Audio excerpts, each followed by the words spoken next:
Hello, folks, and thank you for joining us for Firelock Quill today. Jason is not with us, but he's still with us in the world, so that's a good thing. This podcast is brought to you today by Stonehouse History, stonehousehistory.com, Blue Lion Coffee, bluelioncoffee.com, and you can go to ilovemuzzleloading.com to see Ethan and all the cool things he's working on. So, we've got Jay and Leigh Ann Willett with us today, and we're so excited. We've been trying to get this to happen for a little while.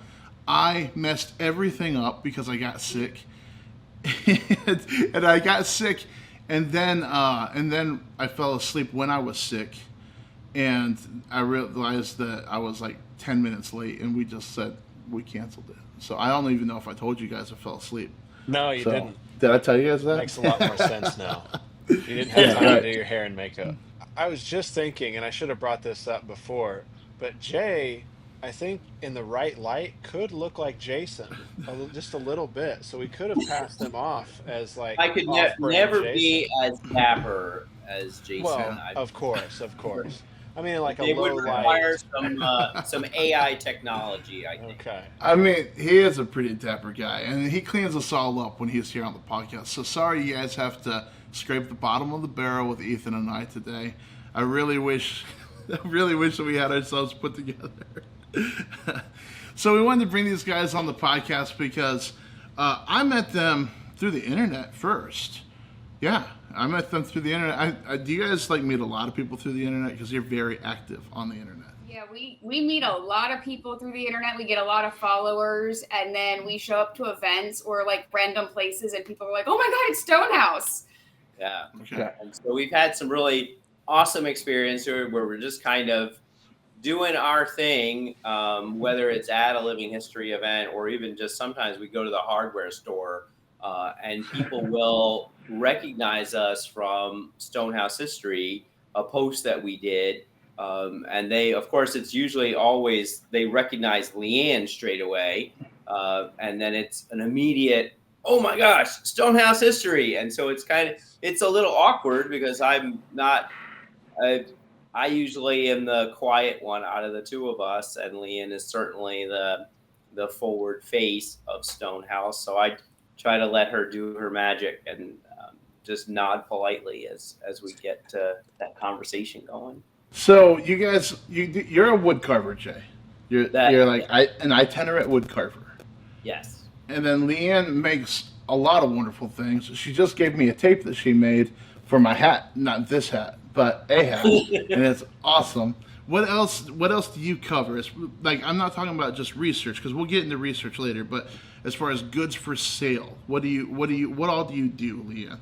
So we have a really cool store. Part of being an itinerant tradesperson is that historically Jay would be working with the chairmakers guilds or even potentially with the military on making treen, but when he's not doing the contract items, he's doing all sorts of the wood carving, spoons, utensils, household wooden items, shuttles, anything that's within the house that's small and carvable. And then being the wife of the bodger, I unfortunately don't get an actual trade name, but I would be the wife. And so I can do, and with our store, depending on the season, we always have tapes.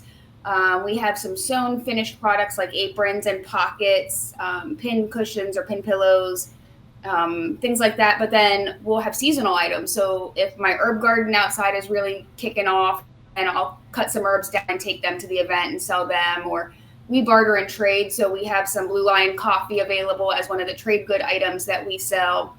I have a full leather hide right now that I'm trying to figure out how to get pictures of because it's so massive. I have to do it outside and it's been so rainy and wet that I don't want to take it out yet. But we do I look for things at antique stores and through friends that fit the 1720s to 1780s trade goods. There's several ledgers that have lists of the items that they would have had available. And so I look for those things and I try to bring one or two out to the event. So that way we have a nice variety and it always changes. So you might go to one event and see I have herbs, and the next event I have garden hose and garden eateries, and the next one we might not have anything but tapes and trees. So. Yeah. Okay. And you Yeah. guys do some. Oh, sorry. No, I was just going to say, and I do my itinerant wood carving, but really there's a couple, my shop that I work at here at home doesn't really have heat other than a wood stove. So there are several months out of the year when the temps are in the low teens, obviously here in Pennsylvania. And so it's really hard to work out in the shop and do any real significant work. So then there's going to be things that I'll do some things inside the house, or so change up my motif a little bit, and so that's always fun as well. Okay. And I think you guys do some like 40 some 42 events a year, something like that, right? Every year is different. I think this year is our record. Our record previously was 48, and I think we beat it this year. I counted 36 or 38 events in between June 1 and Christmas, and that's only like a 32-week time frame. Jeez Louise. It's so nuts. Yeah, I think it's really kind of fun because we do try to balance. I still have a full-time job, so I work Monday through Friday at my other full-time job. And so weekends are open to me to travel, but also within my off hours, I have to find time to finish my carved items. And Leigh Ann does a really great job of kind of keeping me on schedule as always. I know she always introduces herself as the Bodger's wife, but she is really as she would be probably in the 18th century, she is the house manager. She manages just about every aspect of the stone house and keeps me focused and directed when needed. And so it's really much appreciated on my side. I've got all kinds of questions. I've got a lot of ground I want to cover. First though, we just came back from the Fort Niagara event. I saw you guys yesterday, and now I'm in Indiana and you're in Pennsylvania, but we were in New York yesterday. And then I know Ethan, you and Jason were just at an event. Do you want to talk a little bit about that and just cover what you guys did real quick?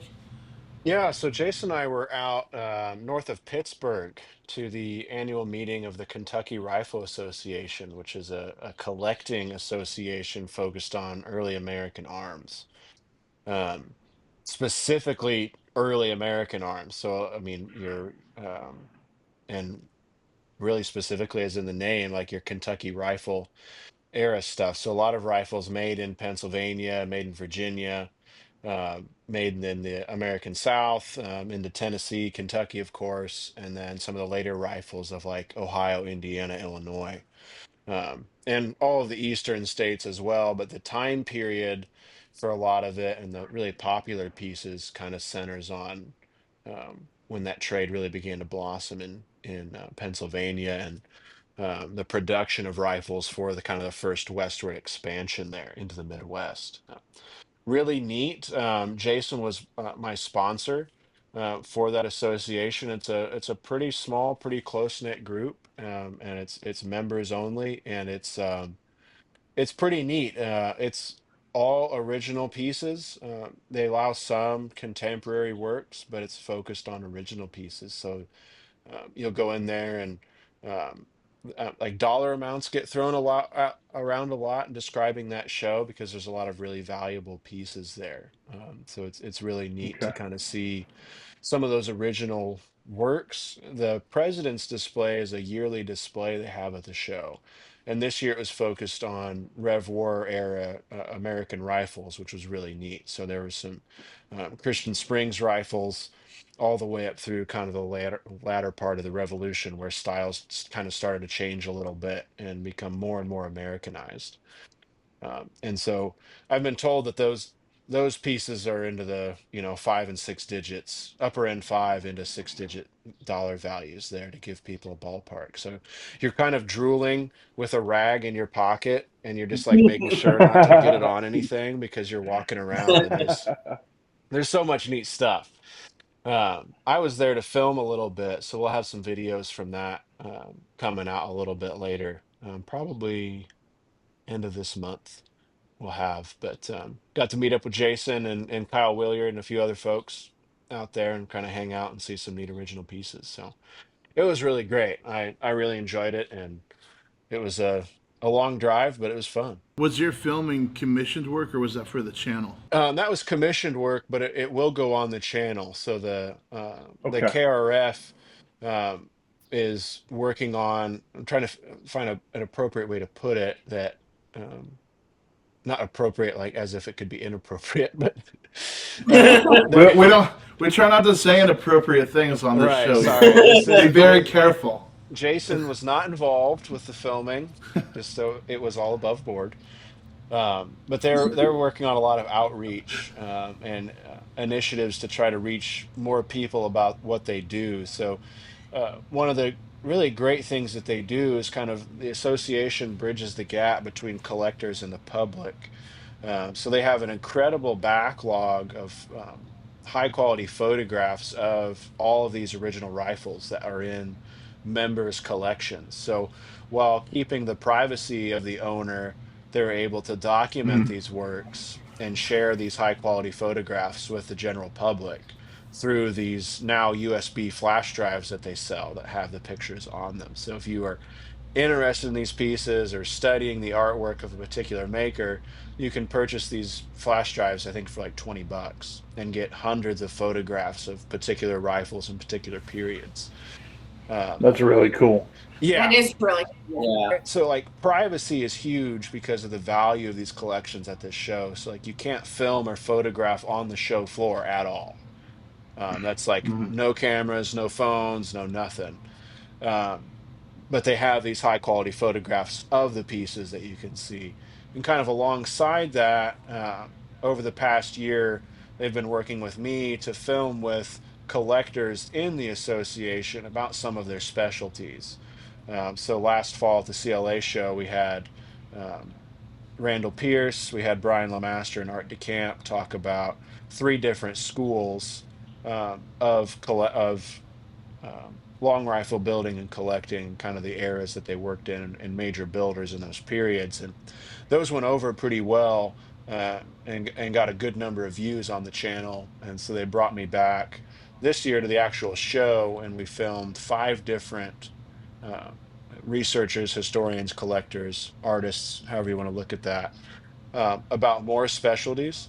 And then we also filmed one of the association presentations about what to do with your collection and kind of planning for death as it comes to everybody, and how to make sure things are in line for your family and things to do what needs to be done with the collection so that things are passed on appropriately.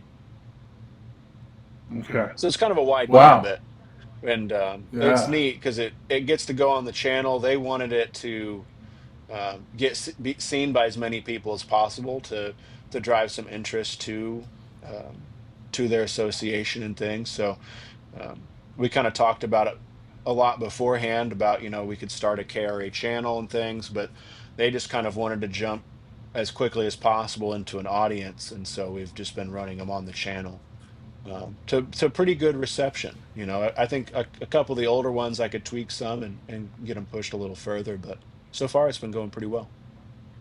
That's a neat strategy too. I like that a lot.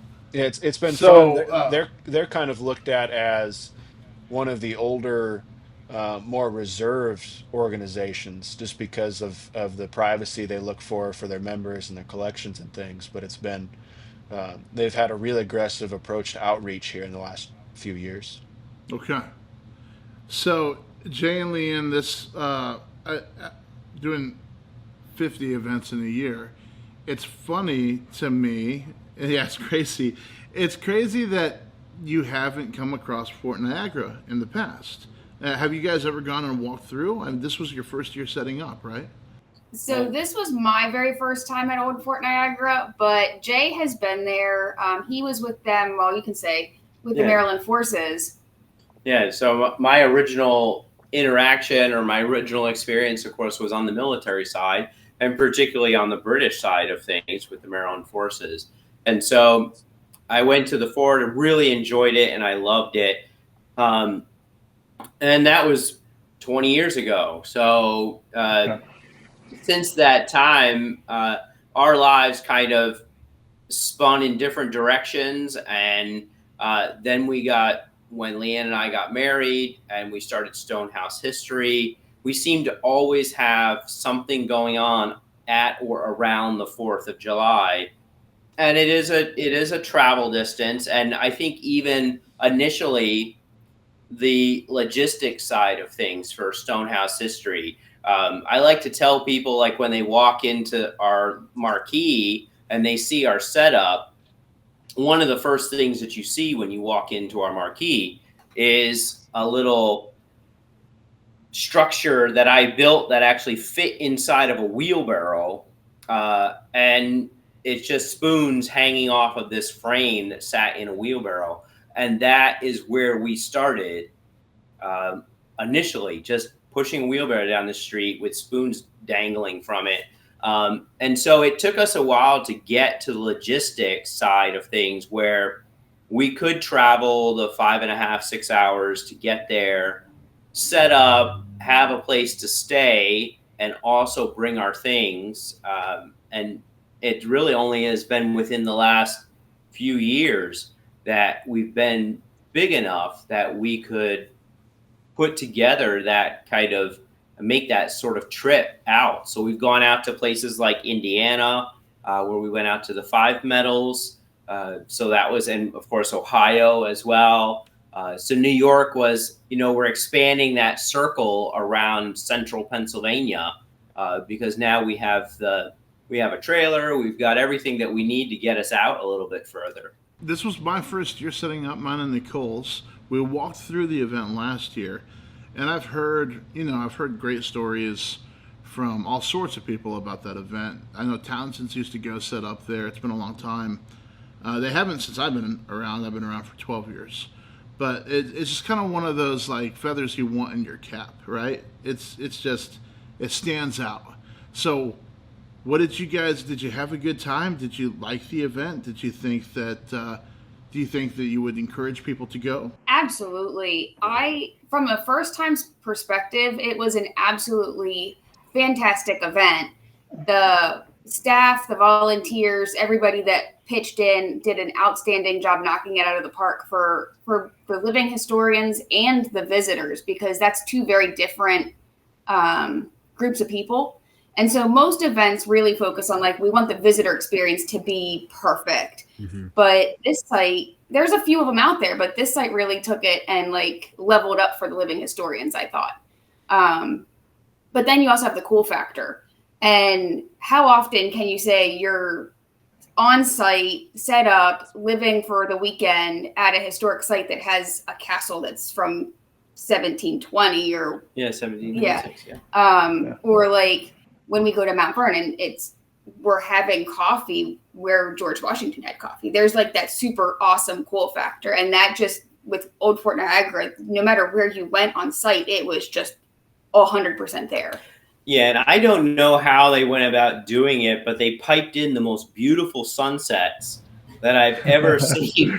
Big green screen, huge. Yeah, I mean, it's just sitting there, and you're looking out across the lake, and it's like the sun is just setting, and the sky just bursts into these just incredible colors every single night, and the palette was never the same twice, and that is just phenomenal. And so you really, I think someone described it as like there's a vibe to the site, and you really couldn't help but feel it every day, whether it's first thing in the morning and just throughout the day. It just there's a real energy coming off of the site that you could feel. Yeah, I thought that it was really interesting that there were these like pockets of friends that seemed to be camped together, and you would see, like, after the day closed down and the public left, then here and here and here, there was like a camp that,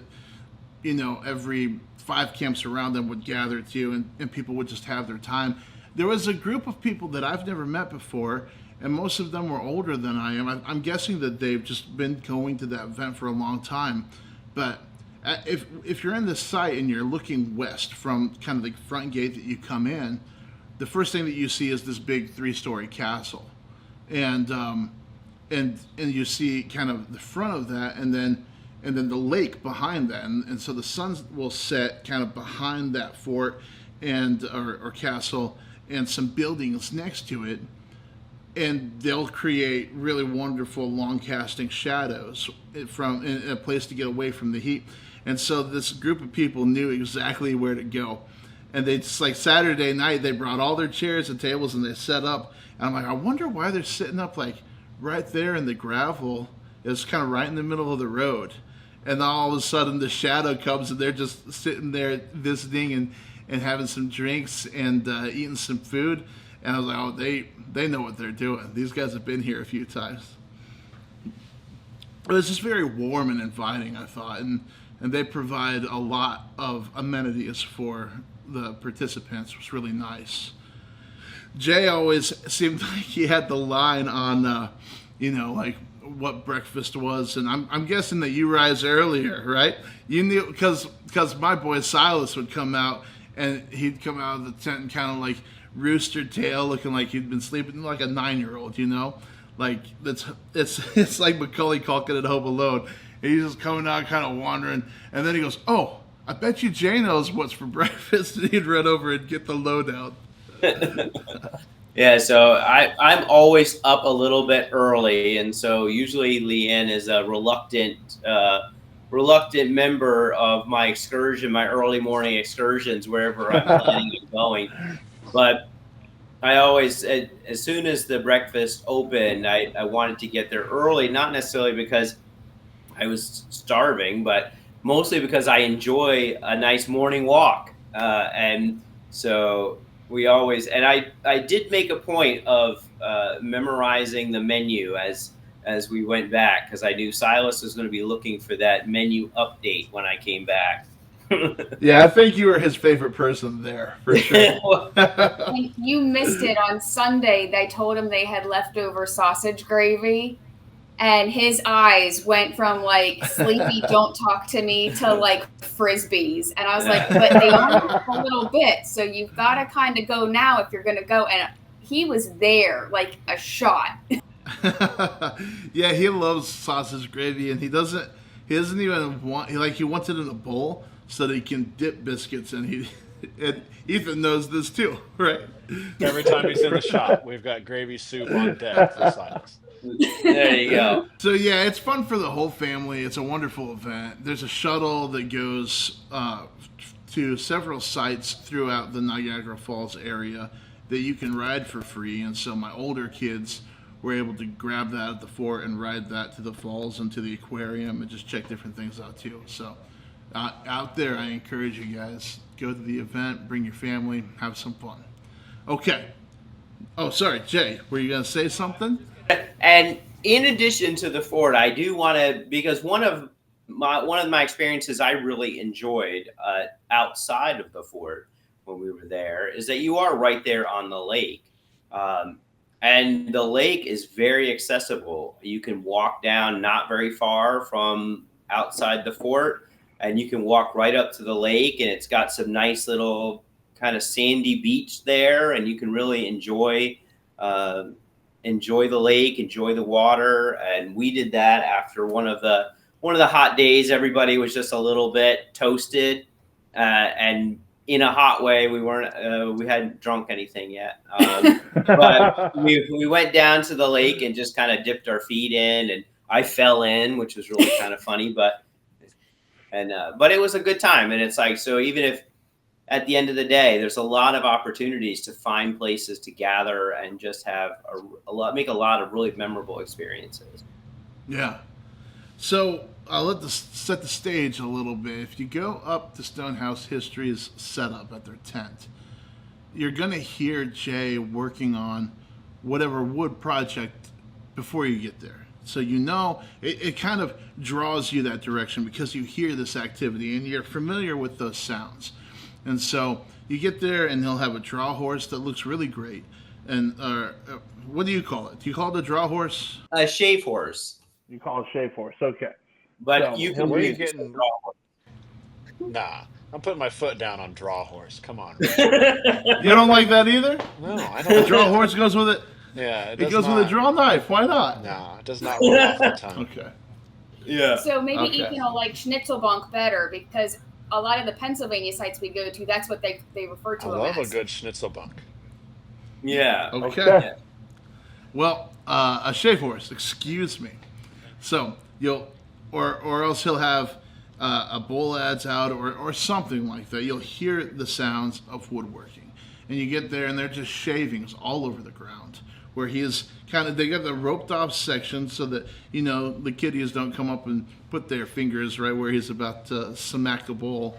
But his section is shavings all over the ground, work being done, and then Leigh Ann's got this side where she's probably I'm assuming you're kind of the cash register at that. Okay, and then all of the things that are finished in our for sale are over where she is at, and it's clean as can be and very tidy and ready to go. But so you go there and you think, okay, I'm going to see some woodworking demonstration or something, but then you realize that there are these spoons hanging everywhere and they're all for sale, and these wooden boxes are for sale, these pockets are for sale, and all the things that she talked about earlier. And it's just this really wonderful little setup, and people stop and ask questions, but they're some of the best demonstrators as far as answering those questions and being excited to answer those questions that I've ever seen. So can you guys talk a little bit about your history in the hobby and what led you to where you are now, where engaging with the public isn't a chore, but it's just something that you're excited to do when you set up and get and just first thing in the morning you're ready to go? The long history is I started in Civil War about 25 years ago. And I worked for a sutler, so I learned everything, clothing and fashion through hands-on experience because I was selling the stuff. And then I got a job at Fort Frederick State Park, and I was a docent there, and I knew nothing about the French and Indian War. And they were like, you're from Gettysburg, so you can handle crowds, and you know how to answer questions with reasonable accuracy, even if it's not the right time period. And so I learned a lot, crash course, leveled up there. And met Jay actually at Fort Frederick. But what really got us was when we were doing living history together, just as volunteers with a few of the civilian groups, one of our good friends walked up to us and he goes, you do a great job engaging with the public, but sometimes, not every time, you put your back to the public. And he goes, when you're engaging with the public, you really should pretend that you're on TV, because when you watch TV, the people on the TV screen never or rarely put their back to the TV screen because they're trying to engage with the people sitting on the couch. And I've held that like close to my heart, like every time we're at an event. And if I'm warping, my back unfortunately has to be to the public because I'm facing the loom that I'm warping. But I even try to at that point, I'll try to put a diagonal instead of warping straight on. I warp at a diagonal, or I'll turn myself and apologize and say, please still engage with me if you'd like to, or things like that. But I think that was the key moment, was when he made that connection for me. And I realized how important that really is, because you can go up to a lot of living history events and you see people that their clothing are spot on, their displays are spot on, and they have maybe one or two people engage with them. And then you come up to our tent and Jay has a crowd of 20 people just because he makes noise and is doing cool things with sharp things. But it's really been like that. I think that's been the key, is just always trying to remember being there and being present for that person and being ready for them, because even if the site opened at 9 at Old Fort Niagara, at 8:30, we were ready. Jay was already working away, because you have those early morning reenactors who just want to come before the crowds get there. And so we just kind of start early and just keep working through the whole time. Yeah. And I think for me, it all started when I was really small. And I lived about 7 miles away from another 17th century fort, Fort William Henry. It was in Pemaquid Point, Maine, and it was settled when a ship by the name of the Angel Gabriel crashed on the shoreline, and they settled in the area. But the fort was originally a French fort, which became eventually an English fort and then an American fort. And I would go there as a kid on my bike, and there were always living historians. They were doing archaeology there, but there were always living historians there doing something. And I think I got like my first taste of living history at that site, and the people that were there were always very engaged. You know, they wanted you to engage with them. They had always had something interesting to share. And so it was one of my favorite places to go as a kid. When I got out of the service, I went to the University of Baltimore and I got my degree in history. And I really was kind of focused on doing history outside of the classroom, so public history. And so I did some intern sort of programs at different historic sites, the Hampton House in Baltimore County. It's part of the National Park Service. Did an internship there and really kind of got an opportunity to deal with or to talk with a variety of public. So, and I think one of my favorite little talking points that you hear pretty frequently when you're listening to the living history groups, you hear people making the joke of like, is that a real fire? Are you going to eat that? And that seems to be, it's a laughing point. You chuckle a little bit, but then you have to remember one thing that I learned is that people will engage with you at whatever level of knowledge they have. So if the only thing they recognize in front of you is your lunch, they're going to engage with your lunch. And so it's up to you as a historian, and particularly a living historian, to draw them in from that point of discussion into what you're interested in sharing with them. And I think one of the great things about woodworking in general, and particularly being an itinerant woodworker, you're required, you don't get to really pick and choose all the time what you're making. The public is going to really tell you what you're making. I get to make spoons because the public recognizes immediately a spoon. So I don't need to describe to them what a spoon is. Sure. And so I get that opportunity to do my woodworking. I use period tools from the time period, show them the processes, and then draw them into the history, the lifestyle, the sights and sounds of an 18th century itinerant tradesperson. And that, to me, that's the fun part. That's the exciting part. I love history. I love sharing history. Obviously, I'm passionate about what I do. But that's kind of how I got started, and how I'll probably keep going for a little while anyhow. Well, we have a nice umbrella of knowledge, and because we've been doing it for so long, when we do get asked those oddball questions that we just don't know, we immediately come home and I'm like, where can we get a book, or who do I know that can help me out? And I try to get more information so that the next time that question comes up, I don't have to go, I don't know the answer to that. I can say, oh, this is the person that you look for, or here's what this person told me. Yeah. For a better conversation, go talk to them. And that's another thing I really like, is the networking that we have as living historians, because I know nothing about guns and I can go, oh, Ethan's your guy. Yeah. Or I know nothing about clothes making and this person's your go-to. And it's really nice that way. So between the two of you, you have quite a bit of experience working at historic sites. You have a history degree, and you've been doing this combined for 30 years, 40 years? Yeah, I think we're 25 years each. Yeah, so wow. Combined about 50 years worth of living history, at least reenacting / living history. And I know we have go big or go home sort of idea, but when I first started doing living history, I joined nothing but hardcore campaigner groups. So putting your biscuits into your haversack and walking off into the woods for a full weekend. As I got older, I realized that that wasn't necessarily for me, but I still really enjoy trying to make that experience as immersive as possible.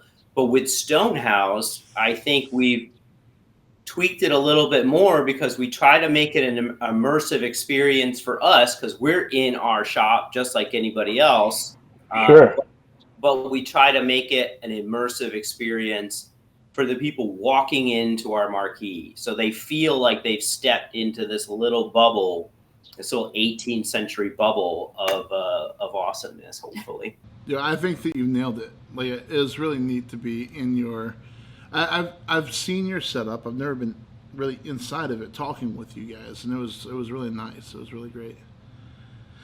So I had this thought, and this is kind of like off the wall. So if you don't want to talk about this, you just say so, right?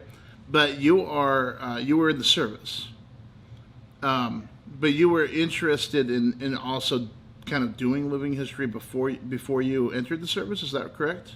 Yeah. So that was really when I was going to high school. I always had a passion for military history. Ancient history was always something I really enjoyed, early European history. And I kind of, being a little kid from coastal Maine with very few opportunities in front of me, I certainly didn't feel like going to college at that time was a possibility. So one day the Marine recruiter showed up at my high school and was like, "Hey, you want to go see some cool places?" And I'm like, "Yeah, why not?" So I joined the Marines, and 4 years later, I'm getting out of the Marine Corps, and I've traveled around the world, and I've seen some pretty interesting stuff. But I still had that bug for history. Still wanted to kind of engage with history and teach, maybe in a non-traditional fashion, but teach a little bit about history. Get people excited about history, maybe get a broader picture of the timeline. Obviously, most history doesn't happen within just one little speck of a timeline.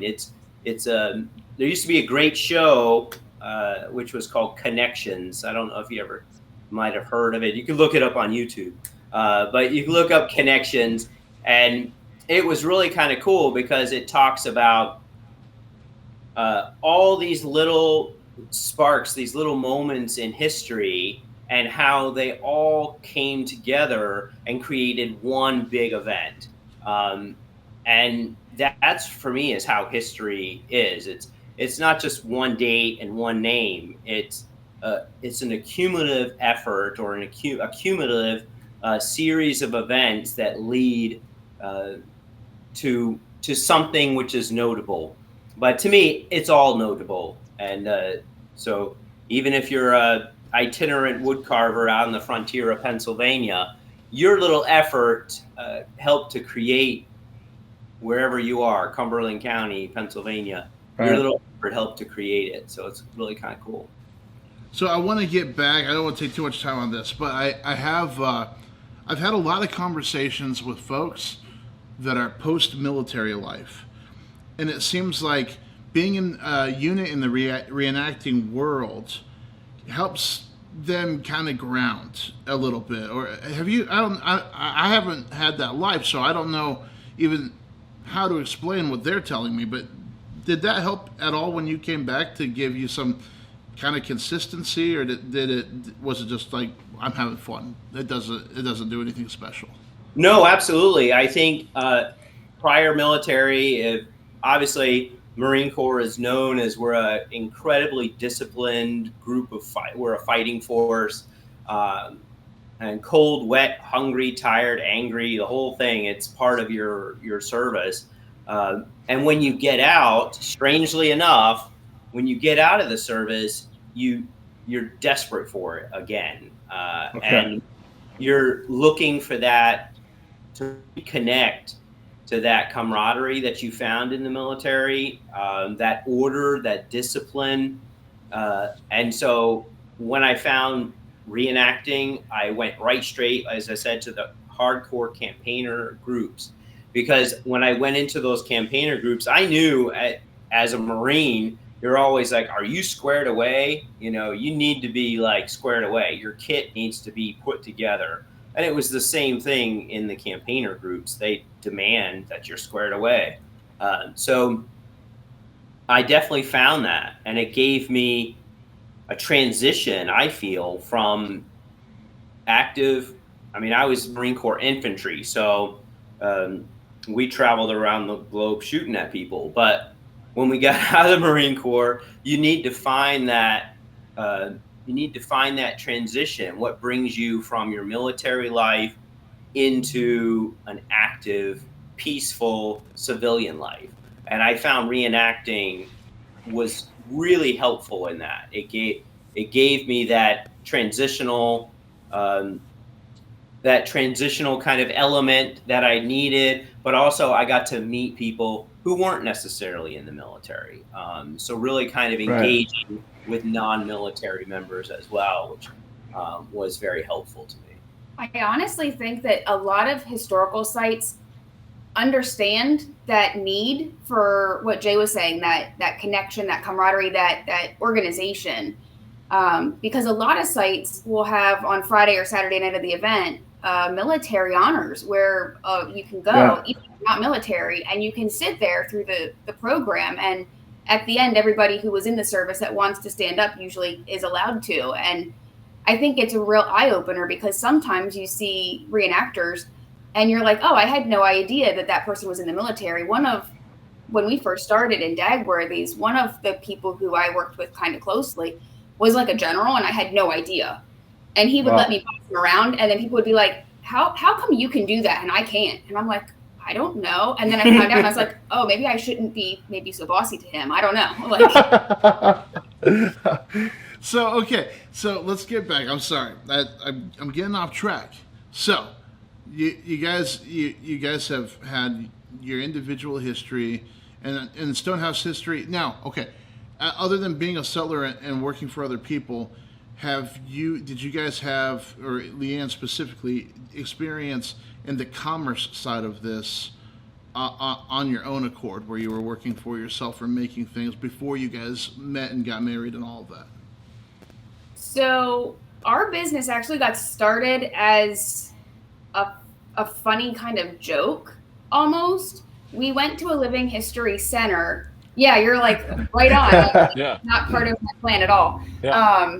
We went to an event at the Army Heritage Educational War College in Carlisle, and they have a timeline event, and it used to be in February. And the civilian group we were with, again, we were there to demonstrate. We were there to like show people, here's what our group can do. Please come and ask our group to come to your event. And I would do tape weaving because that was what I was good at. And one of the guys, and I don't even remember who it was, but I was working on a purple and green set of tapes, and he comes up to me and he goes, "Can I buy that?" And I looked at him and I was like, "What do you mean?" And he's like, I love what you're doing and I want to buy it. And I said, "Well, okay, you can buy it." And he goes, "Well, how much?" And I just looked around and I was like, No. "What do you want to pay?" I don't know. And The so artist conundrum in one Yeah. sentence right there, So I said to him, I go, "Can you buy me and my husband," Jay was my boyfriend at the time, I go, "Can you buy us lunch? And I'll give you the whole length or whatever you want."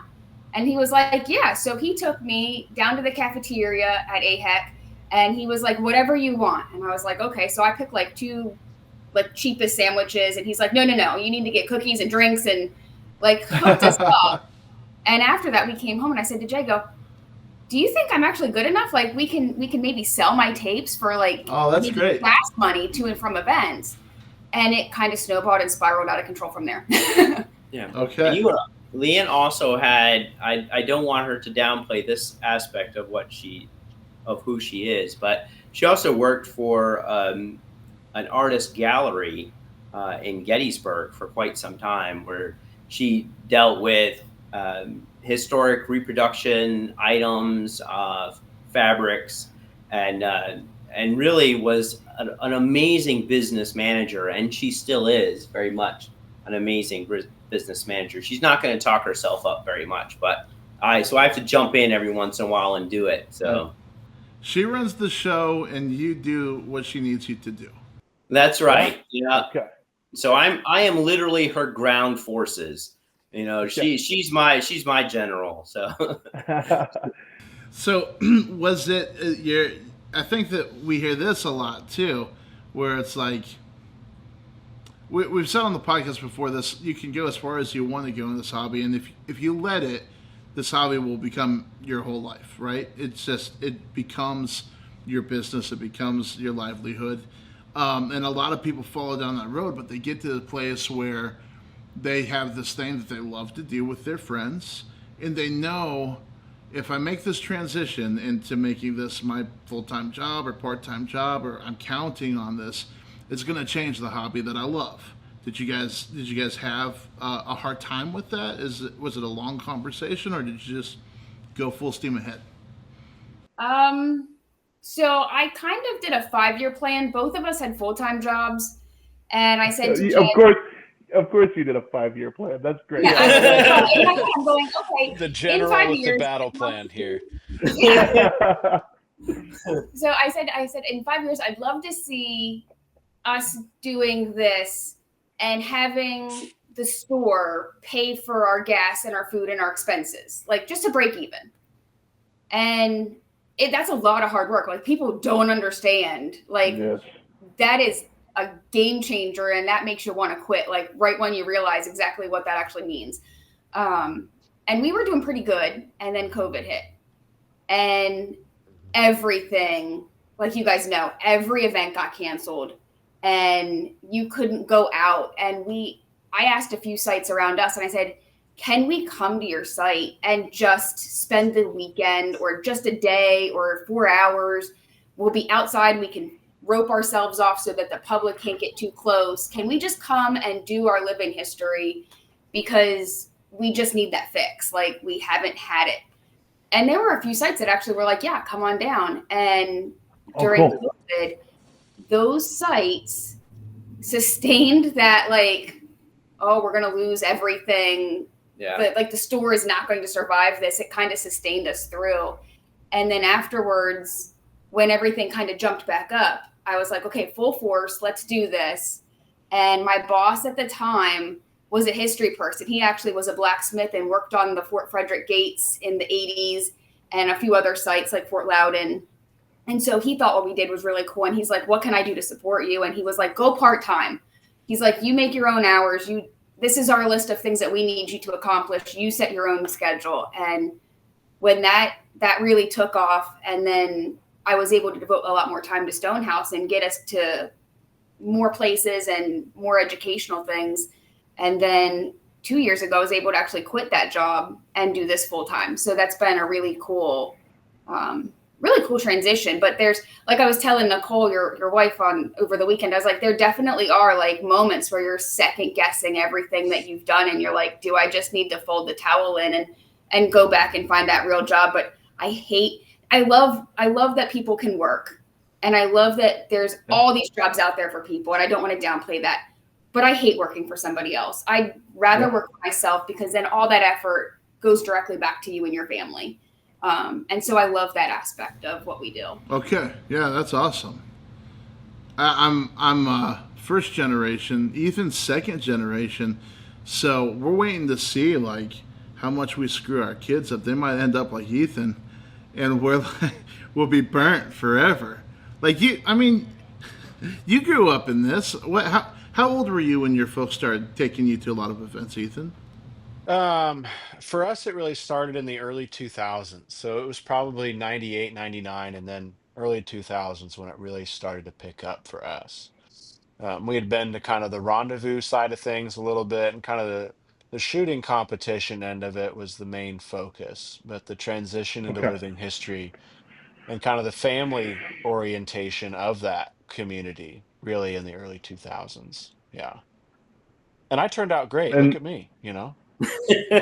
Did you have the Jays of this world telling you what was for breakfast every morning when you were a kid at the events? Probably. It's been so long. I'm sure that somebody out there will remember a young Ethan asking what's for breakfast and remind me how embarrassing it was. So now this is full-time work for you, Leigh Ann, and Jay, you still carry a full-time job outside of this. Yes. Okay. His second All right. job, really, when we think about it. The first job being Right. styling. Yeah, His second job. I always say it's my other full-time job. Yeah, So yeah. Yeah, I totally understand that. Okay, so has there been anything that's been like any sticky situations moving into doing the business side of this? Let's get to the uncomfortable part of all of this. Yeah, right, The rice and beans, the legumes, Yeah. the lentils. yeah, I think for me, it's we made that we talked about it together, Leigh Ann and I, and we kind of talked about are we going to do this? Like she's going to leave her job and she's going to do Stonehouse history full time, which means she's going to be reaching out to sites and getting us booked to come out and do our demonstrations, do what we do. And obviously I'm still going to work full time and then do my itinerant carver on the weekends. And there have been times where, we do the 50 events or so, and time is always a constraint. You never really seem to have enough time to do everything. So there certainly are times where you need to kind of step back a little bit and take a break. But I think one of the nice things that's happened to us over the last few years is that when we first started, we had kind of our living history and our reenacting family, which were a lot of individuals who would come and they would show up to the site and they would support us and kind of encourage us to keep doing what we're doing. But over the last few years, we've kind of found a slightly different family, and it's a family of people who have kind of chosen the same path, where they're trying to put together smaller businesses. They're trying to, they probably sat down and did their 5-year plan too. And Yeah, totally. Yeah, right. But Ryan doesn't have a 5-year plan. He keeps shaking his head. I don't have a 5-minute plan. But we found these really amazing people who have a very similar vision. They're artists, they're creative, they want to express themselves, not just through the work that they do, but also because they have a passion for history. They might have a focus that is very particular about one aspect of it, and they share that. And so we've been very fortunate, because in those moments when we started to feel like, is this really worth it? We were reminded by our friends who are engaged in the exact same thing that, yes, it is worth it. And you make a difference. And I think even sometimes when we go out to an event, we have a really nice kind of continuing experience where we'll go to one site and we'll set up for the weekend and we'll do what we do. And then we go to another site, maybe a couple weeks away, and then we'll set up. And then sure enough, that same little family will come marching into the site and just be like, hey, and they greet you like it's the first time, that they're seeing what you're doing. They're kids. I've just been thrilled this year, because as we go to more and more events, I've had some really great young people that are just encouraged and inspired and motivated to take on some woodworking, do a little bit of carving or something of that nature. And then their parents are all about supporting them in that desire to create. And from my life experience, I think being able to create is vital to being a well-rounded person. Even if what you create, everyone, you think it's crap, it's probably not. It's probably a lot better than you think it is. And Probably. but it's yeah. But yeah, I think it's just it's a lot of fun. You get this you get pretty regular, at least I do, which I'm very thankful for. You get pretty regular acknowledgement of your effort, and that to me, I think, really makes it worthwhile. So it kind of drives off those ghosts that you have in your head sometimes. I would say that Ryan and his family and Jason are definitely, and Jason's family, of course, are those friends and family, but I would also call them enablers as well for all of this. So friends and family, very palatable term. Enabler, much more realistic. That word a lot. Yeah. Not to cast humor on all of this. It is and can be very serious, but I can't help but think about enabler as a term for a lot of it. I'm the only drug dealer they let in these places. You know? Man, I'm buying a lot of your product right now.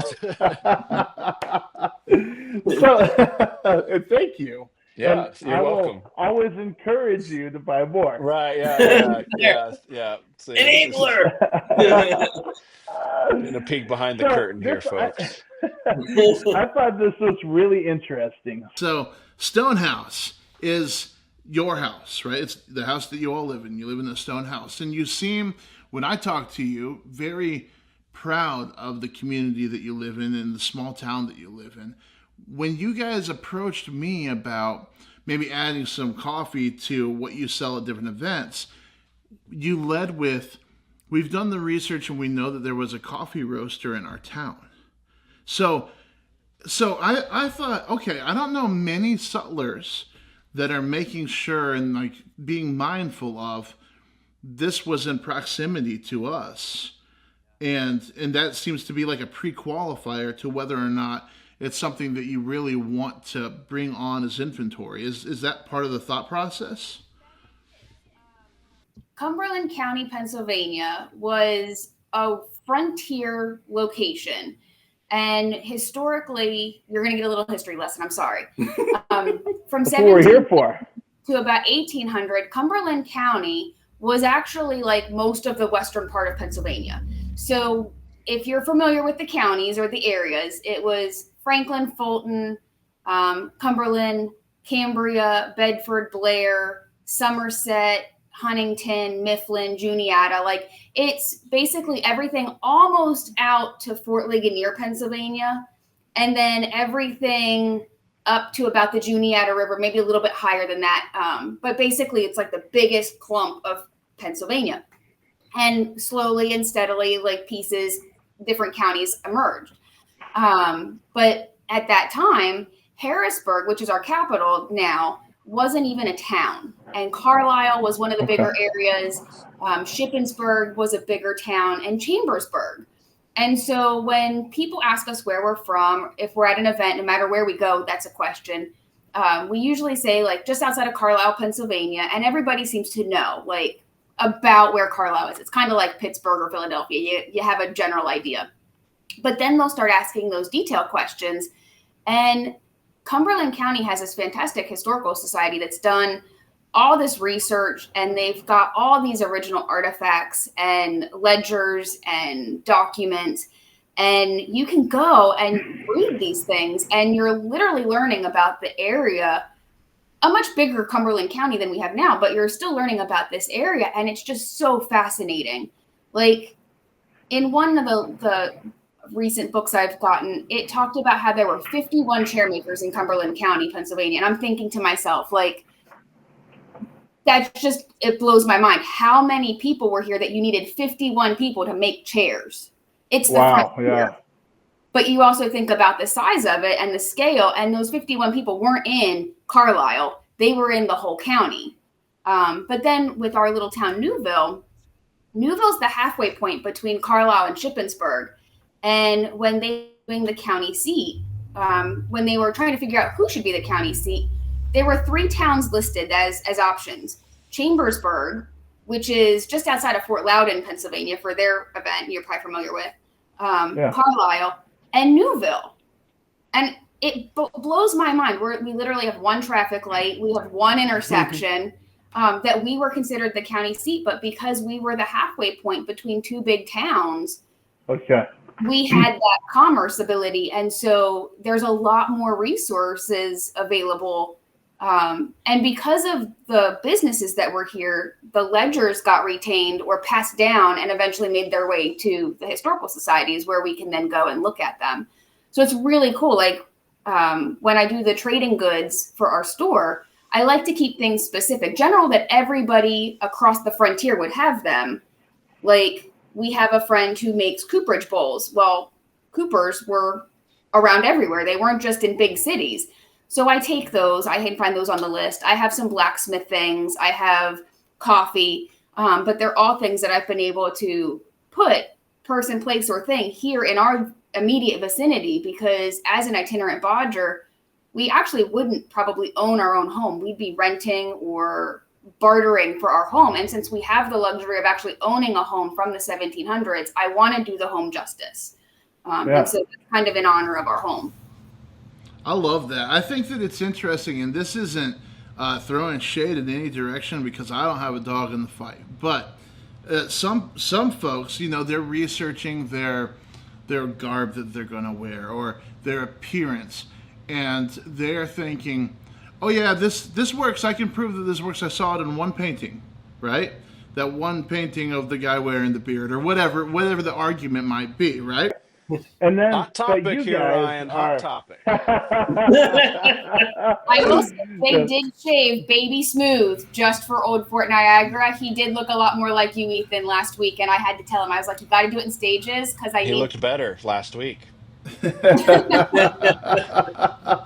I can't grow one anyway.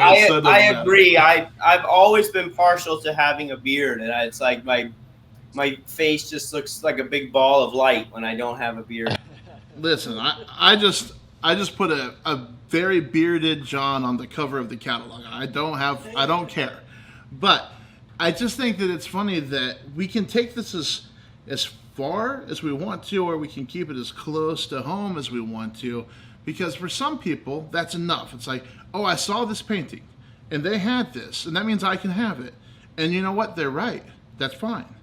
But for you guys, it's like narrow it. It's like super, like put it under a microscope. Did they have it within 10 miles of my house? And I really like that. I think that it's an interesting way to look at things. I can't do that because I live in a house that wasn't built then. I live in an area that wasn't even really settled at that time, so it was the vast frontier.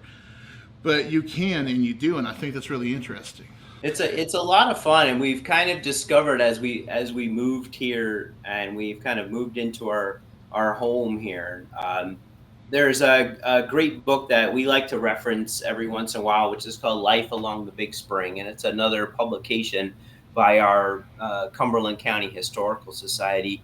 And it really talks about the Big Spring, of course, is the spring that runs back along the back part of our little town.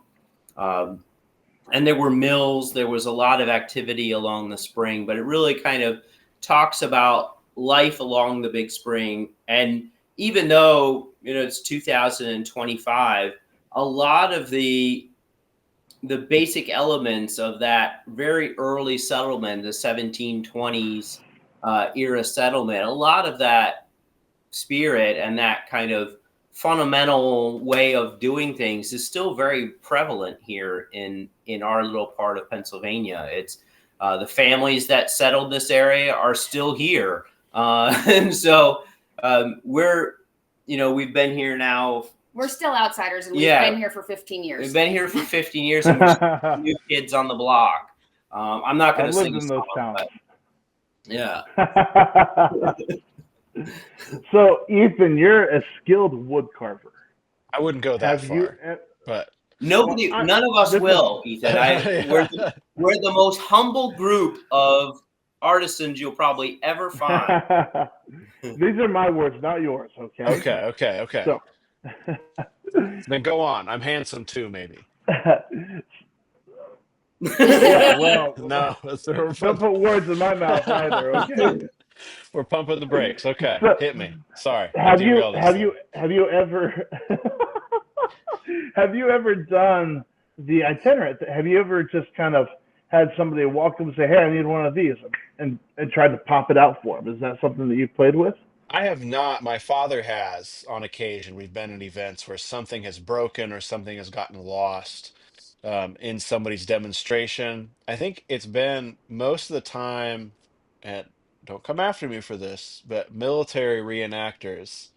Something has happened where something has been broken, maybe forced a little too hard, or forgotten completely in that weekend's trip. And it's been because we've set up with a lot with a spring pole lathe, and so turned pins and things, dowels or something has not worked or busted, that kind of thing. Yeah. Yeah, Pops has. Not me so much. He did a lot of that demonstrating. I was was always kind of off to the side doing a little bit of this, a little bit of that. Um, Hmm. and my skill level has definitely grown in recent years. Not oddly enough, since we kind of halted that demonstration in our area. Had a little time to focus a little bit. That's because the pressure's off. Yeah, Yeah. yeah. You're blossoming into a beautiful flower, Ethan. Thank you. Thank you. That's what I was fishing for. I That was the appreciate it. compliment he needed, and you were right Yeah, there on the money. Good job. Maybe just I here to do be- need to. That's what I'm going to show up to Kalamazoo. I'm going to have a utility belt of carving knives and green wood planks. I feel like that's the show where I can make my carving debut as an adult. There you I go. won't have anything else to do.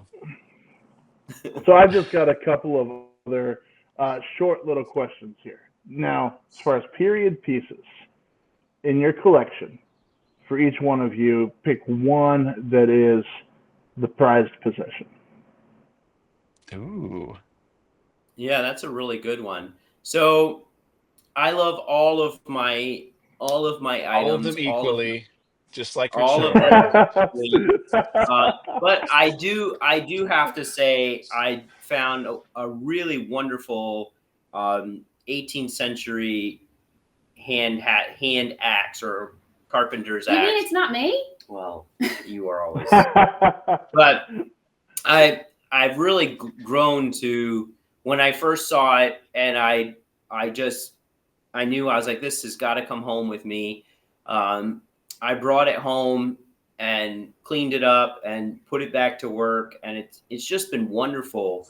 But I really feel it's been one of these tools that has kind of helped me connect with the work. And so although the axe is always the starting point of most projects, it's never the finishing point of any project. It's one of those tools that I just feel it's like it's where you begin. It's the tool that gets you started. And for me, I think that's one of my most prized pieces. So it has a very cherished place in my toolbox. A good axe is just Leigh Ann, worth its weight in gold. Oh, absolutely. is it the one that you had on the shave horse? It is. Yeah. Okay. I was eyeing that sucker. Yeah. Yeah. So that's a really beautiful one. And it's, I found it, as Leigh Ann will confirm, I am very much an antique shop kind of. I will browse all day long. I probably might not pick up anything, but I will look all day long. And then again, doing the research, finding books and finding illustration showing 18th century. I had this conversation this past weekend with someone. It's one of the challenges of being an 18th century kind of itinerant worker is that it's really kind of a challenge to find any source for. We're going to depict every detail of this lowly woodworker who's out in the backyard chopping away. Right. No one's writing about that guy. So you've got to scour, like when you find 18th century images And then you see someone off in the background or maybe in the corner, and he's working, he's doing something, and you're looking at his tools. Of course, there's in Europe, you have illuminated manuscripts that oftentimes will have images of woodworkers using period tools, but they're much earlier. So finding depictions of 18th century tradespeople using their tools, when you find them, they're so valuable. And then when you find the piece that puts all those little check marks down, and you can actually bring it back to life and put it back to use, it's a very exciting thing. What's your piece, Leigh Ann? So when I do the tape weaving, I actually don't have any original looms, mostly because I've seen them and I could have bought them. They're usually really expensive. And I'd be too terrified to take it out into the field and actually use it and demo with it. So I don't have, for what I do, an original piece that's like, this is mine, this is my baby, that's from the period. But I have, like Jay was saying, I'm a book collector. And so I look for those reproduced 18th century. I have books that have Hogarth prints in them and Diderot prints in them.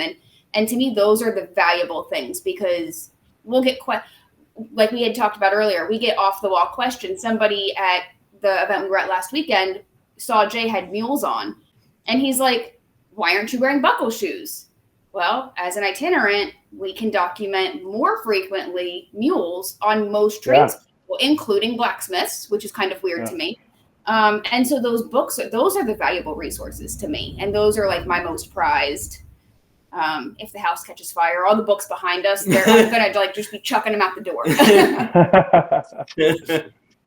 But fortunately, it's a stone house, so we'll have a few extra. Not a concern. Yeah, you better not. Right. Ethan, do you want to join in this game? Do you have an answer? Yeah, we've got several antique tool chests and a couple kind of from the 18th, 19th century, but we've got one that in it is, and it's been forever since I've looked at it, but in it it's marked that the guy finished the chest as a journeyman in 74 or 75. So he was a journeyman right before the American Revolution. And like that's just like a point of like, what did this guy see? He's going through learning his trade, getting things figured out. He's just ready to kind of set out and start. And for many intents and purposes, the country kind of shifts dynamically. It doesn't necessarily come undone, but he sees a radical period of change. And this is kind of one of those things like, man, if this guy ever pops up somewhere else, we got to find him. With those kind of a set of tools and things in there we believe to be original to it. Just one of those things, like, again, kind of your common dude. You're not really writing about the woodworker, or the chair maker.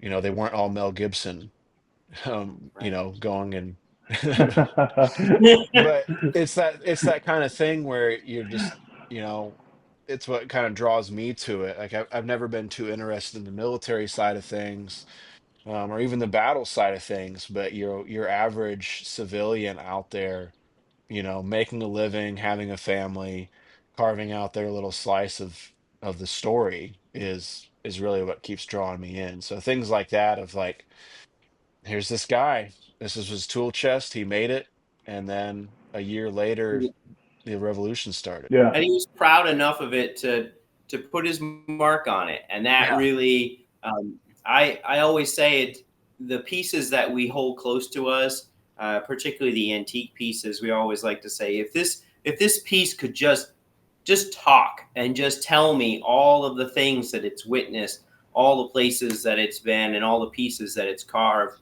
that would just be a phenomenal. I used to joke with my friends, and they would ask me, do you believe in ghosts? Is your house haunted? And I would say, if our house is haunted and the ghost has the nerve to show up and face me, he's in for it because I got a lot of questions. Right. Sit down, buddy. You better be prepared to I got a answer a whole lot of notebook questions. I want to here. know all the stuff. Oh man, I just imagine like 4:00 in the morning, some drunk, exhausted ghost leaving your house because Yeah. he's just been had like 10 hours worth of questioning and he can't take it anymore. All right, I think that's all that I wanted to cover. Ethan, do you have anything? No, you did a great job, Ryan. Not to butter you up, Yes. but you led that wonderfully, and Yeah. you both answered perfectly. It was wonderful. Well, thank you so Yeah. much. This was a lot of fun. A lot of fun. Thank you for the invite. Yes, thank you. Absolutely. Thank you for making it happen. Where can people find you online, and can they find even a list of events that you're going to be at? So I have a website, stonehousehistory.com. It has a calendar of events. I think I have to double check. I think it's updated for the rest of the year. During the winter and spring, it does have a merchandise page, but during our busy months, I take that down just because inventorying every other week is really hard. And I don't want to double sell the originals, the one-offs that we have. We have a Facebook page and we have an Instagram page, Stonehouse History. And of course, anytime anybody wants to know, we have our Facebook is most active and our calendar is up to date to the minute. We're posting from events on that one. Instagram's a little harder because I have to remember to actually go over there and do that too. Yeah. But yeah, so at anywhere social media, website, we have an email if people want to reach out. But yeah, it's we try to be as open and available as possible. Oh shoot, it just fell out of my head. Oh no. I Quick, look catch really it. dumb right now. Man. Look on the floor. Is it there on the floor? How about screwing the pooch? Shoot. Okay. Yeah, it's gone. Well, It's it'll gonna be a be really good one. the second It was so installment. good. There we go. Don't worry, folks. We'll have a follow-up podcast. It'll be like 5 minutes, and It'll I'll be just for remember the this question in particular. That's It's only if you pay to see it, right. you know. Okay. Yeah, it's not coming back. So, okay. Thank you all so much for being here. Thank you for answering all these questions and not being annoyed with my, I'm firing away at you. I forgot because he's not here, but this podcast today is especially brought to you by Muzzleloader Magazine and from Papa Jason Gatliff, who makes us all better and teaches us all how we can get to reenactor heaven. So thank you very much. You all take care out there. Thank you. Thank you.